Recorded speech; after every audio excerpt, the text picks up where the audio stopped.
Hi friends, అందరికీ praise the lord. దేవుడు మనకిచ్చినటువంటి ఈ యవన జీవితం ఎంతో శ్రేష్టమైనది, విలువైనది. ఆ యవన జీవితాన్ని మనం వ్యర్థం చేసుకోకూడదు, వృధా చేసుకోకూడదు. చాలామంది యవనులు తమ జీవితాన్ని వృధా చేసుకుంటున్నారండి. యవన జీవితాన్ని పాడు చేసుకుంటున్నారు. ఏ విధంగా పాడు చేసుకుంటున్నారంటే, తల్లిదండ్రులు కాలేజీకు వెళ్ళమని చెప్పి పంపిస్తే అక్కడ సినిమాలకు వెళ్ళడము, షికారులకు వెళ్ళడము, లేదా అమ్మాయిల చుట్టూరు తిరగడము, ఇంకా నానా రకాలైనటువంటి దుర్వ్యసనాలకి, త్రాగుడికి, మత్తు పానీయాలకి బానిసలైపోవడము, ఈ విధంగా తమ యవన జీవితాన్ని పాడు చేసుకుంటున్నారండి. యవన జీవితాన్ని పాడు చేసుకోవడం మరలా అది తిరిగి రాదు. యవన ప్రాయాన్ని ఉపయోగించుకొని యవన జీవితంలో యవన ప్రాయం మనం స్థిరపడితే మన జీవితం ఆశీర్వాదకరంగా ఉంటుంది.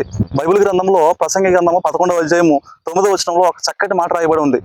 ఏ మాట రాయబడి ఉందంటే, నీ యవన మందు సంతోషించము, నీ యవన కాలంలో నీ హృదయమును సంతుష్టిగా ఉండనిమ్ము, నీ కోరిక చొప్పునను, నీ దృష్టి యొక్క ఇష్టము చొప్పునను నడుచుకునము. అయితే దేవుడు వీటన్నిటిని బట్టి నేను తీర్పులను తెచ్చునని జ్ఞాపకం చేసుకోమని చెప్పి దేవుని వాక్యము తెలియజేస్తుంది. అంటే యవన జీవితంలో మనం చేసినటువంటి క్రియలను బట్టి దేవుడు మనకి ఆ క్రియలు తీర్పులోనికి తీసుకొస్తాడని దేవుని వాక్యం సెలవిస్తుంది. అపోస్తలుడైన పౌలు గారు తిమోతికి రాస్తూ ఆయన ఏమంటాడంటే, యవనేచ్ఛల నుండి పారిపోము, ప్రభువుకు ప్రార్థన చేయ వారితో కూడా విశ్వాసమును, ప్రేమను, సమాధానాన్ని వెంటాడమని చెప్పి అపోస్తలుడైన పౌలు గారు తిమోతికి రాస్తూ ఉన్నాడండి.